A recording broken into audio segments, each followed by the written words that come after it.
हम देखते हैं कि हमारे इर्द गिर्द इस्लाम का नाम लेकर बहुत सारी तंजीमें माजी में भी बनती रही हैं और माजी करीब में भी बन रही थी, और अब मौजूदा सूरत हाल में भी बहुत सारे ऐसे लोग आते हैं हमारे सामने जो इस्लाम की हकीकत का नारा लगाते हैं और वो हमें अपनी तरफ मतवज्जा करने की कोशिश करते हैं। मेरा सवाल ये है कि हम उनमें से कैसे उनको रिफ़ाइन कर सकते हैं, कैसे हम चेक कर सकते हैं कि हमें किस पे कितना और किस तरह से ट्रस्ट करना चाहिए। असल में बुनियादी सी कॉमन सेंस के कुछ दो चार एंगल होते हैं। आपने एक तो गैर जानबदार रहना है, सामने वाला जितना मर्ज़ी आपको इम्प्रेस करने की कोशिश करे या जो हर कोई अपनी अच्छी साइड दिखा रहा होता है, तो दूसरी साइड आपने ख़ुद डिटेक्ट करनी होती है। ये है फितनों का दौर। तो इसमें माजी में भी बहुत से, मैं ये नहीं कह रहा कि सारी गलत होती हैं, लेकिन अच्छे और बुरे हर जगह लोग पाए जाते हैं। इसी तरह जो दीन के नाम, इस्लाम के नाम पे तंजीमें बनाई जाती है या मूवमेंट स्टार्ट की जाती है या इवन प्रोजेक्ट्स वगैरह भी, चाहे उसका नाम जमात ना भी रखें, कुछ लोग ऐसे भी कर रहे हैं आजकल।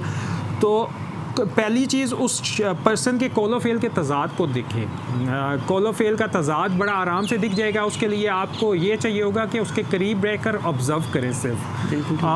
हर 2 नंबर रॉन्ग नंबर जो भी है, लीडर जमात का या वो, आपको 100% ना जब करीब रहेंगे, आपको ना ऑब्वियसली उसके लिए आपको कोई ट्रेनिंग लेनी या ज़्यादा ज़हीन होने की ज़रूरत नहीं है। बस देखते रहें जो कहता है उस पर कितना अमल कर रहा है। और यानी आपको नारा अगर खिलाफत का लगा रहा है और आपकी डायरेक्शन उसने किसी और एंगल कर दी है, बातें तो बड़ी करेगा, डायग्नोस सोसाइटी को सही करेगा, खिलाफा ही सोल्यूशन है, खिलाफत ही सब कुछ है और खिलाफत के लिए ही अवेयरनेस फैलाएगा। लेकिन जब करने का अमली काम आएगा, एक्शन प्लान, उसमें वो एंगल ट्विस्ट अगर करता है तो पकड़ा जाएगा। और दूसरी ये बात जो मैं बावर करवाना चाह रहा हूँ कि इसमें ठीक है रॉन्ग नंबर है, वट एवर जो भी है, लेकिन एक एहतियात ज़रूर करनी है। बहुत से लोग इस्लामिक स्कॉलर बन के या तहरीकें शुरू करके या लीडर बन के आते हैं और डेटा कलेक्ट करते हैं ताकि वो देखें ईमान की हरारत किस किस बंदे में है, कौन कौन सा बंदा नुकसानदेह हो सकता है फ्यूचर में।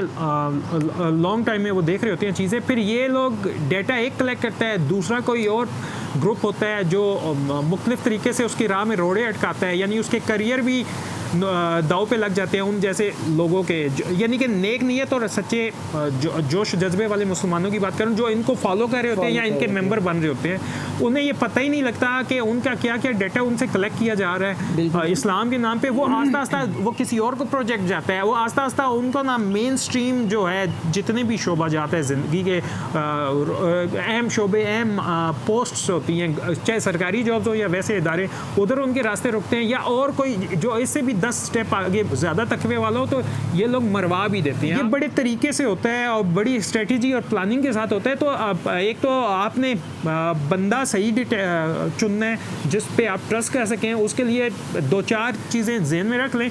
वो लोकल होना ज़रूरी है। कोई ऐसे नहीं है कि बाहर से आ जाए अचानक, जी मुझे रात को जी मेरा ज़मीर जागा और मैं सब कुछ अपनी जॉब छोड़ के पाकिस्तान आ गया, अब मैंने ये करना है वो करना है। तो बेशक उनके साथ रहें, उन्हें फॉलो करें, लेकिन आंखें खोल के रखना है। यहाँ पाकिस्तानियों की या इस बड़े सगीर पाको हिंद में मसला ये है, ये शख्सियत परस्ती। जब मुसलमान नहीं थे तो हिंदुइज्म में थे तो बुतों की परस्तिश करते थे। अब अगर इनकी नस्लें आगे मुसलमानों में कन्वर्ट हुई हैं और आई हैं, इधर वो जीन्स में लेकर आए हुए हैं कि कोई ज़रा एक दो खूबी सिर्फ 1-2 दिखी, हज़ारों और चीज़ों को छोड़ के एकदम यानी कि सजदा कर दिया उसको, एक जिंदा बंदे को कैसे फ़ैन बन के या जो भी करके उसको टिल्टिज़म कहते हैं जी। तो उसके बाद ना दिमाग में एक बैरियर लग जाता है, एक पर्दा आ जाता है, फिर आप उसको जज नहीं करते। जब आप नॉन जजमेंटल हो जाते हो तो उसके बाद नुकसान आप ही का होता है, क्योंकि उसके बाद ही अगली स्टेज शुरू होती है। वो आस्ता आस्ता करके डेटा कलेक्ट कर रहा है, आस्ता आस्ता करके देख रहा है, आस्ता आस्ता करके माइंड मैनिपुलेशन भी कर रहा होता है। तो ये इंतहाई ट्रेंड लोग होते हैं जो यहाँ आते हैं, इनकी पूरी साइकोलॉजी की जो टेक्निक सीख कर आए हुए होते हैं। तो ये चीज़ देखनी है आपसे। जो बंदा डेटा मांगे, बेसिक डेटा ये आपका नाम, बस इतना काफ़ी, नाम और फ़ोन नंबर। कोई आपसे इतने लंबे लंबे फॉर्म्स फिल करवाए और लगातार करवाता रहे मुख्तलिफ टाइमिंग्स पे, और उसके सवालात ऐसे हों, उसमें आइडिया हो जाता है हर चीज़ पे आपको जज किया जा रहा होता है, आपके इमोशन इमोशंस, आपके बिहेवियर पैटर्न्स और सब कुछ। एक आम बंदा जज नहीं कर सकेगा कि ये तो बेसिक बातें पूछी गई है, लेकिन नो, वो छोटी छोटी बातें अलग अलग टाइमों पे जो पूछी जाती है, जब उनको मिला के एनालिसिस किया जाता है, ये इन्हें आम जो फॉलो कर रहे होते हैं उन्हें अंदाजा ही नहीं होता कब क्या हो रहा है। उसके बाद नुकसान होता है उन लोगों को। तो पिछले 100 सालों में आप देख लें, कोई एक भी तहरीक कामयाब नहीं हो सकती। तो कुछ ना कुछ तो गड़बड़ है ना। इतने सारे मुखलिस लोग हैं, ये मुल्क हमारे आबाउजदाद ने लड़ के लिया था, नजरियात क्लियर थे, सब कुछ, कितनी माइग्रेशन में जाने दी, और अचानक ऐसा क्या हो गया पाकिस्तान बनने के बाद से अभी तक। तो बिल्कुल ही अब आप देखें, जो मजहबी जमातें मेन स्ट्रीम है उन्होंने भी कंप्रोमाइज़ किए हुए, वो एक मखसूस लाइन लेकर चल रही हैं। या अगर कोई उस पार्टी के अंदर जो शीला होता है या जो हक बात करने वाला, उसको तरीके से एक तंजीमी डिसिप्लिन ऐसा होता है, उसको खुदे लाइन लगाना जिसे कहते हैं, कर दिया जाता है। कुछ तो हो रहा है ना, ये जो हमने स्टैब्लिश कर लिए हैं कि मज़हब के लिए ये ABCD यही सिर्फ हमारे पास चॉइसेस है, इनमें से चुन लिया जाए, और इनका जो नज़म है और जो पॉलिटिकल एंगल, पॉलिटिकली हमारी ये पोजीशन होनी चाहिए, रिलीजियसली ये होनी चाहिए, उनको जज करें। उन सब के अंदर ना छेड़छाड़ हुई हुई है। तो ये चीज़ें जब तक नहीं देखेंगे आप, बिला वजह अपना वक्त भी ज़ाया करते रहेंगे। इनके पीछे बेशक 1000 साल चलते रहें, ये आपको उस मंजिल तक नहीं लेकर जाएंगे। ये कभी ये मजबूरी बताएंगे, जब पूछे 30 साल बाद पूछे, 50 साल बाद, अभी जी ये मजबूरी है, हिकमत के तकाजे के तहत अभी हमें ये करना चाहिए। इतनी कहानियाँ, इतनी मसलहतें। हजूर सल्लल्लाहु अलैहि वसल्लम का दौर जो था, जब रियासत कायम हुई, उस वक्त इससे ज़्यादा बुरे हालात थे, लेकिन उस वक्त की देखें सीरा से असूल, और इनके देखें जो ये सीरा करते रहते हैं मुंह से, और सीरा पे इनका अमल 0% है, और तवक्कल भी 0% इनका, और भी चीज़ें इनकी नोट करें। तो मैं जो शुरू में बात कर रहा था, कौल और फ़ेल का तजाद वो ऐसे दिखता है। सीरा के अंदर तो तादाद मेजॉरिटी में भी नहीं थी जब रियासत कायम हुई। तो जब ये सारा गैब पे चल रहा है हमारा सिलसिला बहैसियत मुसलमान, ईमान बिल गैब है और अल्लाह की मदद से ही कामयाबी और नाकामी है, तो फिर ये जो हमें इस जमहूरियत के जंगल में, शैतानी जंगल में फंसा दिया, मेजॉरिटी होगी तो ये होगा वो होगा। इस 100 सालों में स्पेशली जो इस डेमोक्रेटिक सेटअप में पैदा हुआ है, वो सोचना ही ऐसा शुरू हो गया दिमाग, बिल्कुल इसी तरह ही वो माइंडसेट बन जाता है। अच्छा, इसमें आपने बात की कि तवक्कल या लेकिन तदबीर का हुक्म तो इस्लाम में भी है, ठीक है, कि हम तदबीर, जब इंसानी ज़हन अपने एक तदबीर करता है, तदबीर में क्या आप हिकमत के एंगल से पूछ रहे हैं ये सवाल? नहीं, आपने कहा ना कि जी ये वो कहते हैं कि जी अभी वक्त नहीं आया या अभी वो हालात नहीं बने, तो एक तदबीर वाला मामला है। तवक्कल के मामले में ये फरमाया गया कि पहले ऊँट को, आप एक मिसाल दी जाती है कि जी आप ऊँट को बांधो और उसके बाद अल्लाह पे तवक्कल करो। तो उसमें जब हम असबाब की बात करते हैं कि जी ये एक इनिशिएटिव लेने के लिए हमें असबाब चाहिए, तो क्या ये चीज़ें वहाँ पे नहीं, जिस तरह नहीं, ये असल में शिर्क में आती है चीज़। ये बहुत गहरा नुक्ता है, शिर्क में क्यों कह रहा हूँ। उससे पहले मैं ये बता दूँ, पिछले 75-76 सालों में हम 1000 से ज़्यादा ऊँट बांध चुके हैं। इतना भी तवक्कल नहीं कहा गया था। वो एक चीज़ पकड़ी हुई है इन्होंने, वो ऊँट बांधने वाली। ऊँट के उलट भी मिसालें मिलती हैं जिसमें तवक्कल किया गया। लाइक गज़वा बदर में 313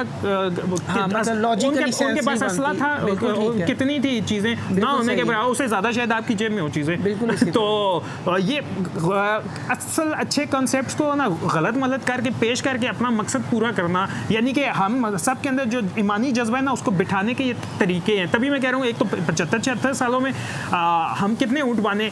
दुनिया में चंद ताकतें हैं एटॉमिक पावर्स, हम भी उनमें से एक है। तो अब तो जवाब ही नहीं पैदा होता। उधर वो नियतें ही एक तरह के थे, 2-4 चीज़ें साथ होना, जो तलवार या ये वो मैं काउंट ही नहीं करता। जज्बा ईमानी जो है वो, इस फरिश्ते क्यों उतरे थे, हम मटेरियलिस्टिक क्यों हो गए हैं। हमारा सारा निज़ाम मुसलमानों का गैब पे है, अल्लाह की मदद से कामयाबी है। ग़ज़वा बदर के बाद ग़ज़वा में अल्लाह ने सबक सही सिखाया था। कहना ये चाह रहा हूँ, असबाब का एंगल कहा ज़रूर गया है, लेकिन ये 1% चीज़ को आपने 100% क्यों कर दिया। असबाब एक बहाना है। और दूसरी चीज़ मैं ये बता रहा हूँ, इस मुल्क में जो एटॉमिक पावर है प्लस उसके रिसोर्सेज एवरीथिंग है, इसमें ऐसी कौन सी चीज़ रोकती है। ये जो यहाँ पे जितने भी हैं फ़िरके जमातें, उनके ऊपर जो अपॉइंट हुए हुए लोग हैं, इनको शक की नज़र से लाजमी देखें। क्यों?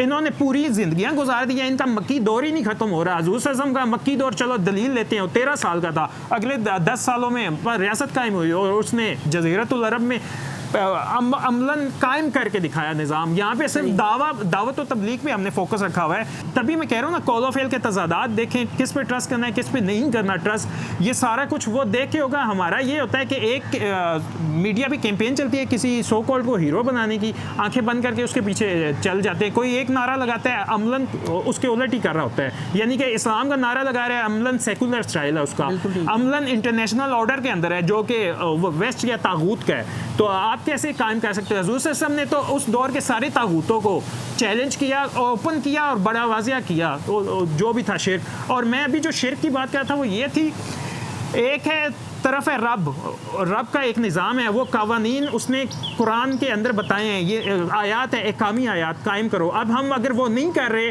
हम जिसका निज़ाम कायम किए हुए हैं इसके पैरेलल है तागूती निज़ाम। ये डेमोक्रेटिक सेटअप या कोई भी और निज़ाम हो जो मैन मेड हो, वो अल्लाह के मुकाबले में हम ले आए मैन मेड निज़ाम। चाहे पाकिस्तान का ये हो या अरब ममालिक में कोई और भी निज़ाम हो, वो इंसानी अल्लाह के साथ हम जिसको शरीक ठहरा रहे हैं, तो ये वो शिर्क है जो इंतहाई ख़तरनाक शिर्क है। हमने दूसरी चीज़, अल्लाह का नामों में रब और इल्लाह का फ़र्क है। हमने रब वेस्ट को बनाया हुआ है, हमारा हमेशा एक ही रीज़न आती है जब भी हम देखें क्या वजह है जी, इकनॉमिक सैंक्शंस, इकनॉमिक हालात, मईशत, मुल्क नहीं चल सकता वगैरह वगैरह।